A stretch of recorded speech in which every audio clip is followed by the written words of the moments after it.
재테크 매거진의 정정입니다. 오늘도 저와 함께 해주실 서정환 팀장, 최진영 팀장 나오셨습니다. 안녕하세요. 이거 벌써 7월이에요. 많이 덥죠. 지금 시즌에는 벌써 이 초등학교 아이들이 방학을 기다리면서 굉장히 들떠있을 시간인데 또 휴가철이죠? 두 분은 어떠세요? 휴가 좀 잡으셨어요? 휴가 생각만 해도 좋죠. 제가 취미로 스킨스쿠버를 하는데 이제 8월 달에 이제 세부로 이제 해외 투어를 가기로 했는데 상당히 많아서 못 갈 것 같아요. 저는 좀 바빠질 것 같아서 미리 좀 다녀왔습니다. 저는 저번 달쯤에 강원도의 삼척으로 좀 다녀왔는데 바다가 정말 이쁘더라고요. 왜 갈 필요가 없겠어요. 없습니다. 저는 계획이 없습니다. 가고 싶어도 갈 사람이 없고요. 혼자 왜 이렇게 방바닥을 긁어야 될 것 같은데 문제는 아마 이 방송을 보시는 분들도 이렇게 뭐 기분 좋게 여름을 맞이하시는 분들이 많지는 않을 것 같아요. 특히 올해 들어 사건 사고도 많았고 또 금리도 낮아지면서 재테크할 수 있는 수단도 많이 없고 여러모로 고민이 많으실 것 같아요. 이제 시청자분들도. 네, 그나마 올해 상반기에 이제 중국 펀드가 40에서 60% 정도 수익이 나면서 그나마 대체테크 방법으로 이제 좀 괜찮았었고요. 특히나 치솟는 전세 가격에 따라서 내 집 마련을 하시는 분들에는 조금 부담이 되실 수가 있으실 것 같고 게다가 올라가는 이제 금리가 올라감에 따라서 대출 이자가 좀 부담이 되시는 분들 그런 분들에게는 약간 얼굴에 그늘이 조금 지실 수 있을 것 같아요. 그렇죠. 아무래도 소득 대비 지출도 늘어나고 집 사느라 갖고 있는 목돈도 바닥난 상황에서 앞으로의 이제 미래에 대한 불안과 그 노후에 대한 걱정 때문에 답답함을 느끼시는 분들이 굉장히 많습니다. 그래서 그런지 요즘에는 재테크를 아예 시작도 못하시고 하더라도 엄두를 못 내시는 분들이 있는가 하면 또 거꾸로 굉장히 좀 공격적으로 재테크를 많이 하시는 분들이 늘으신 것 같아요. 그런데 문제는 이 재테크를 공격적으로 하는 건 좋은데 위험 관리에 대한 준비를 전혀 못 하신다는 게 문제죠. 그래서 오늘은 위험에 대비한 자산관리법에 대해서 얘기를 나눠볼까 합니다. 일단 재테크를 하는 데 있어서 위험 요소가 여러 가지가 있을 텐데요. 일단 저라면 먼저 생각나는 건 아마 투자에 대한 손실, 대표적인 원금 손실에 관한 두려움이 있겠죠. 그 가장 큰 위험이 될 텐데 또 어떤 위험이 있을까요? 저는 세금이 있을 것 같아요. 세금 같은 경우는 이제 절세 방법으로 조금 줄일 수 있을 것 같고요. 저는 한 가정의 가장의 소득원의 사망이나 장애를 위험으로 들고 싶은데요.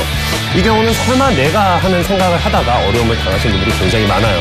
통계적으로 보자면 60세 혹은 65세 이전에 은퇴 전에 사망이나 사고를 당하시는 그 비율이 10% 내외 정도 된다고 하는데요. 이 10%에 해당되는 분들은 미처 대비하지 못한 채 어려움을 굉장히 많이 처하시는 분들이 많아서 이 부분도 저는 큰 위험 중에 하나로 들고 싶습니다. 이게 심각한 문제죠.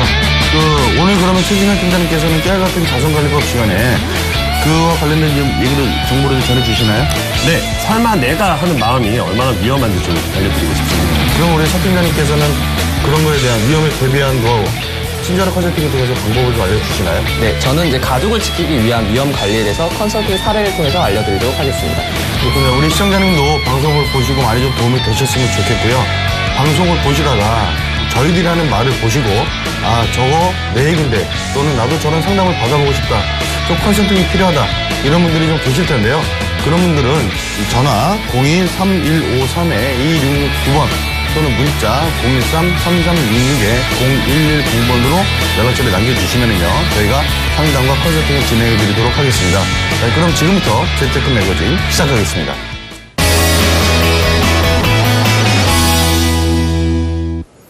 네, 이 시간은 최준영의 깨알같은 자산관리법 시간입니다. 재테크는 재산에 불리는 것이라고 하는데요. 또 재테크의 기본은 위험에 또 대비하는 것이라고도 합니다. 오늘 최준영 팀장께서 어떤 정보를 주실지 한번 들어보시죠. 네, 최준영의 깨알같은 자산관리법 시간입니다. 저번 시간에는 불리기, 투자에 대한 이야기를 제가 좀 드렸었는데요. 이번 시간에는 내가 불린 자산을 어떻게 또 지킬 수 있을 것인가, 내 돈을 지키는 방법에 대해서 좀 알려드리고자 합니다. 투자도 좋지만 재테크의 기본은 나의 자산을 지키는 것이 또 리스크를 최소화하는 것이 기본 중에 기본이라고 할 수 있겠는데요. 한번 보시죠. 자, 내가 열심히 모은 자산, 불린 자산을 잃어버리게 되는 것은 세 가지로 요약이 될 수가 있겠습니다. 첫 번째는 이제 투자 실패가 있겠죠. 잘못된 곳에 투자를 해서 내가 손실을 입거나 아니면은 뭐 사업을 일으키시거나 근데 잘 안 된 경우요. 예, 그리고 혹은 우리가 뭐 친구한테 뭐 돈을 빌려줬는데 못 받은 경우나 뭐 이런 경우들이 다 투자 실패에 총칭한다고 보면요. 두 번째는 이제 가장의 사망 혹은 장애에 대해서 이제 큰 위험 중에 하나인데요. 주 수입원인 가장이 사고나 이제 사망을 당함에 따라서 남겨진 가족들은 주 수입원의 이름과 동시에 큰 어려움에 봉착하게 되는 것도 가정 경제에 있어서 큰 리스크가 아닐 수 없습니다. 세 번째는 이제 세금입니다. 나라에다가 납부하는 돈인데 상속세, 증여세 그리고 기타 그냥 과세들이 이걸 어떻게 하면 줄일 수 있을까? 이런 방법들은 제가 다음 시간에 또 다시 설명을 드리기로 하고요. 이번 시간엔 특히 이 두 번째 가장의 사망 혹은 장애에 대해서 제가 이야기를 좀 들려드리겠습니다. 자, 제가 기사를 하나 발췌했는데 가장 사망보험금이 평균 3,527만 원이라는데 라는 기사입니다. 이 3천만 원이란 돈이 작다면 작은 돈이고 크다면 큰 돈인데 사실은 주 수입원인 가장의 사망에 대비해서 받는 돈 치고는 너무나도 작은 돈이에요. 그렇죠? 금방 소진할 수가 있는 돈이라고요. 그러면 여러분들의 사망보험금은 여러분들의 가장의 사망보험금은 과연 얼마가 책정되어 있을까요? 네, 어떻게 책정되어 있을 것이며 이거에 대해서 꼼꼼하게 따져보신 적이 있으신가요? 99%의 사람들이 이렇게 꼼꼼하게 따져보지 못한 채 어떤 식으로 계산하는지 못한 채 그냥 뭐 이 정도면 되겠지, 뭐 1억이면 되겠지, 혹은 뭐 2억이면 되겠지, 아니면 뭐 설계사분이 이 정도면 괜찮아 라고 해서 사인을 하신 경우가 많은데 이렇게 가입하시기보다는 제대로 이제 꼼꼼하게 따져보고 계산을 해보시는 게 좋겠습니다. 여러분, 보험은 뭘까요? 보험은 왜 가입을 해야 되는 걸까요? 보험은 내가 받을 손해만큼 가입을 해야 되는 건데요. 1,000만 원을 갖고 계신 분은 1,000만 원에 대한 보장을 받으시는 거고요. 1억 원을 갖고 계신 분은 1억 원에 대한 보장을 받으시는 것이 보험의 본질적인 의미라고 할 수가 있겠습니다. 근데 경제 상황이, 가정 경제 상황이 이렇게 다 제각각임에도 불구하고 비슷비슷하게 가입을 하게 되면은 안 된다는 말씀이시겠죠? 사망보험금 과연 얼마나 필요할지 시작해 보겠습니다. 자, 45세를 기준으로 해서 예로 들자면요. 65세 은퇴 시기 이전까지 생활비를 보통 평균적으로 한 달에 250만 원 정도 쓰신다고 할 때 12달씩 20년 총 6억 원에 대한 돈이 필요하게 되겠죠. 가장이 사망 시기에요. 그리고 또 대출이 있죠. 요새 대출이 없으신 분들 거의 없잖아요. 그렇죠? 부동산을 구매하시거나 아니면 전세를 사시거나 한다든 등의 대출을 은행에서 받으시면은 이것이 참 중요한 게 대출이 있는 상황에서 가장이 사망을 하게 돼버리면은 남겨진 가족들은 굉장히 어려움에 처할 수밖에 없으니까요. 대출 부분도 꼭 포함을 시켜주셔야 되고요. 그리고 자녀 교육 및 결혼 자금이 있겠죠. 자녀들도 이제 대학도 가야 되고 이제 결혼도 해야 되는데 부모님이 뭐 어느 정도 보태주셔야 되잖아요. 여기에 필요한 돈이 총 9억이나 된단 말이에요. 근데 다 이 9억이란 돈을 전부 다 보험으로 해결할 수는 없어요. 그렇죠? 보시면 두 가지 전제 조건을 충족시키면 이 9억이란 돈을 줄일 수가 있는데요. 3년에서 5년 내에 배우자의 경제활동과 자녀의 빠른 경제적 독립이 있겠습니다. 배우자분이 평생 보험금으로 이렇게 여유롭게 사실 수 있으시면 좋겠지만 9억이란 돈을 보험료로 보장을 받기에는 너무나도 많은 금액이 들어가게 되니까요. 그렇다고 또 바로 경제활동을 시작하실 수는 없으니까 3년에서 5년 사이에 이제 그 정도의 준비 기간을 드리는 거죠. 그리고 또 홀로 계신 부모님이 있으니까 자녀도 경제적인 독립을 좀 더 빨리 가져가서 부모님의 생활비 부담을 좀 덜어주시는 것도 줄일 수 있는 여건이 되겠습니다. 이렇게 두 가지 요소를 배제했을 때는요, 이 총 9억이라는 돈이 생활비 250만 원, 5년 해서 총 1억 5천만 원과 대출금 1억 해서 총 2억 5천만 원 정도가 필요합니다. 여기서 5년간의 생활비가 아니라 3년간의 생활비로 다운사이징을 하신다면 한 1억 9천만 원 정도의 사망보험금이 필요하겠죠. 이렇듯이 금거에 입각해서 특히 대출금 같은 경우엔 각각 갖고 있는 대출금이 다 다르지 않습니까? 적어도 이 대출금보다 이상은 사망보험으로 가져가셔야 된다는 말이에요. 자, 외벌이의 경우에는요, 대출금과 3년에서 5년간의 생활비를 사망보험금으로 책정하시면 좋겠고요. 맞벌이의 경우에는 대출금과 모자란 부분의 생활비를 사망보험금으로 가져가시면 좋겠죠. 그리고 이 사망보험금은 맞벌이의 경우에는 소득이 높은 쪽으로 가입을 해주시는 편이 좋습니다. 자, 사망보장이 가능한 보험에는요, 종신보험과 정기보험이 있습니다. 이 두 가지 보험은 생명보험사의 상품인데 보통 이제 생명보험사에 가입을 하시는 게 옳은데 손해보험사에서 이제 사망보장을 가져가겠다고 하시는 분들이 많습니다. 제가 여기에 대해서 좀 이야기를 해드리자면 손해보험사와 생명보험사는 보장하는 범위가 다르기 때문에 사망에 관련된 보장은 손해보험사보다는 생명보험사에서 받으시는 편이 훨씬 더 정확하게 든든하게 받으실 수가 있습니다. 각각의 장점이 있기 때문에 사망과 생명에 관련된 거는 생명보험사를 이용하셔야 되고요. 반대로 질병에 관련된 것들은 손해보험사를 이용하셔야 나중에 불이익을 안 당하실 수가 있습니다. 네, 그럼 팀장님 요 말씀하신 것처럼 사망보장을 위해서 보험이 필요하시다는 얘기인데 지금 말씀하신 이 종신보험과 정기보험, 네. 요거에 대한 차이점이나 특징 같은 거 좀 간단하게 좀 설명 좀 해주시죠. 종신보험과 정기보험은 일단 종신보험은 종신토록 보장받는 보험이 되겠고요. 당연히 보장기간이 종신토록 이제 죽을 때까지가 되겠죠. 정기보험 같은 경우에는 내가 필요한 구간만, 즉 은퇴 전에 구간만 보험 가입을 하는 겁니다. 따라서 보험금 차이가 보험료 납부하는 차이가 많이 나게 되는데요. 약 4배 정도의 차이를 보이고 있는데 종신보험이 정기보험보다 약 4배가량 비쌉니다. 대신에 종신보험은 내가 납부한 만큼 한 20년 후에는 내가 해지한 것금을 돌려받을 수가 있고요. 이 돈으로 나중에 목돈으로 활용을 하시거나 연금으로 활용하는 등의 기능이 있으니까요. 그렇게 이용하시면 되지만 정기보험 같은 경우에는 반면에 좀 이제 납부 금액이 적다 보니까 아무래도 부담이 좀 덜 되는 경향이 있겠죠. 지금 보시면 두 가지 다 사망을 보장하는 상품이잖아요. 그렇죠. 근데 좀 장단점이나 특징이 약간 좀 차이가 있어요. 네. 무조건 다 어떤 게 좋다 나쁘다가 말할 수 없는 상황인데 그렇다면 종신보험이나 정기보험 각각 어떤 분들이 가입하는 게 좀 좋을까요? 그거에 대한 팁을 좀 알려주시죠. 네. 막상 이렇게 둘 중에 뭘 고를지 모르시는 분이 굉장히 많을 텐데요. 제가 좀 정리를 해드리자면 종신보험은 납부 금액이 비싼 만큼 나중에 내가 되돌려받을 수도 있습니다. 그렇기 때문에 종신보험은 약간 이제 내가 보수적이신 분들, 이렇게 고소득자, 소득이 좀 많으시면서 이제 약간 보수적인 성향에 있으신 분들은 그리고 내가 낸 돈을 나중에 어느 정도는 돌려받겠다 하시는 분들은 종신보험에 가입하시는 게 좋고요. 반면에 정기보험은 내가 비용 처리를 그냥 해버리고 나머지 부분을 저축해서 빨리 저축 금액을 쌓아가겠다. 재테크도 조금 더 공격적으로 해서 내가 종신보험에 안정적인 이율을 받는 것보다 좀 더 높은 수익률을 얻으시겠다 하시는 분들은 정기보험으로 가시는 것도 좋습니다. 그래서 약간 공격적이신 분들은 정기보험을 가시는 게 좋고요. 약간 보수적이신 분들은 종신보험을 택하시는 것이 좋겠습니다. 요즘에 현장에서 많은 분들과 상담을 하거나 이렇게 컨설팅을 해드리다 보면 기존에 갖고 계신 종신보험, 네. 말씀하신 거 보면 종신보험은 사망보장이잖아요. 그렇죠. 근데 실제로 얘기를 나눠보면 이 종신보험을 마치 연금보험으로 알고 가입하신 분들이 굉장히 많았어요. 맞습니다. 이런 문제, 이거 진짜 심각한 문제 아닌가요? 이런 경우는? 네, 맞습니다. 그런 문제가 굉장히 심각한 경우가 많은데요. 이 잘못된 설명과 잘못된 판매로 이제 가입하시는 경우가 많죠.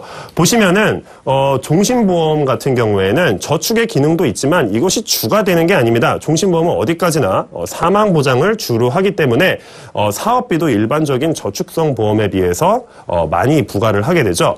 자, 여기서 이제 종신보험을 이용하실 때 연금 등의 기능도 같이 고려를 하시잖아요. 그러면 내가 저축에 포커스를 맞추느냐 혹은 내가 보장에 포커스를 맞추느냐 또 두 가지 갈림길이 나옵니다. 내가 보장에 포커스를 맞추겠다 하시면은 30년 납부로 납입을 좀 길게 가져가시는 게 좋고요. 내가 좀 저축에 빨리 목돈을 만들겠다라고 포커스를 맞추시는 분들은 10년 납입으로 이제 짧게 좀 가져가시는 편이 좋겠습니다. 왜냐하면 이 둘은 해지한금 쌓이는 정도가 다르고요. 그리고 30년 납입일 때 보장에 포커스를 둔다는 말은 중간에 만약에 내가 사고를 당하게 되면 나머지 납부 기간 동안은 납입 면제를 받을 수 있기 때문에 좋지만 반면에 10년 납입 같은 경우에는 내가 이 돈을 빨리 낸 만큼 해지 환급금이 이제 원금에 빨리 도달해서 내 목돈이 빨리 유용하게 활용할 수 있다는 장점이 있겠죠. 각각의 장단점이 있으니까 항상 이렇게 무언가를 이제 가입을 하실 때는 이런 것까지 다 알고 계셔야 됩니다. 여기서 최준영의 깨알 팁을 드리겠습니다. 자, 사망보험금은 어떻게 책정해야 된다고 그랬죠? 그냥 단순히 이 정도면 되겠지라고 가입을 하신다면 절대 안 됩니다. 대출금, 우리 가정에 현재 갖고 있는 대출금의 3년에서 5년 사이 생활비 정도를 사망보험금으로 책정을 하시면 되겠고요. 자, 보장 위주로 갈 때에는 보장 위주와 저축성 위주가 있다고 하지 않았습니까? 보장성 위주로 가시겠다 할 때는 납입 기간을 길게 설정하면은 이제 보험료 납입에 대한 부담도 좀 덜면서 나중에 이제 중도에 만약에 사고가 발생했을 때 납입 면제 같은 기능을 활용할 수 있으니까요. 이 점도 꼭 기억해 주시고요. 마지막으로 제가 정말 드리고 싶은 말씀이 보험은 나에게 발생할 수 있는 손해에 대해서 가입을 하는 겁니다. 우리가 보통 보험에 가입을 할 때 그냥 누구의 권유로 뭐 누구의 추천으로 이렇게 가입을 하시는데 정말 이제 뭐 굳이 말하자면은 기성복처럼 그렇게 이제 보험사에서 세일즈를 위한 상품에 현혹되어서 가입을 하시지 마시고 꼼꼼하게 따져보고 과연 나한테 필요한 금액이 얼마인지 이렇게 계산을 해보신 다음에 정말 이탈리아 장인이 한 땀 한 땀 만든 것 같은 그런 평생 가져가야 되는 거니까요. 그런 내 몸에 꼭 맞는 맞춤 옷을 입으시길 바라겠습니다. 감사합니다.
네, 이번에는 서정화의 친절한 재무 컨설팅 시간입니다.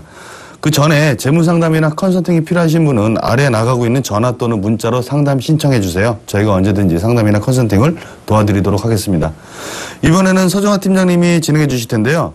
팀장님, 이번 사례자는 위험관리 대비한 컨설팅을 해주셨다는 말씀이시죠? 네. 예, 어떻게 진행을 해주셨나요? 네, 지난 시간에 저희가 복리로 모으고 그다음에 포트폴리오로 불리고 그다음에 오늘은 지키는 방법에 대해서 말씀을 드리겠습니다. 그래서 제목 또한 위험 대비 가족을 위한 자산관리로 말씀을 드리겠습니다. 먼저 사례자분을 먼저 보겠습니다.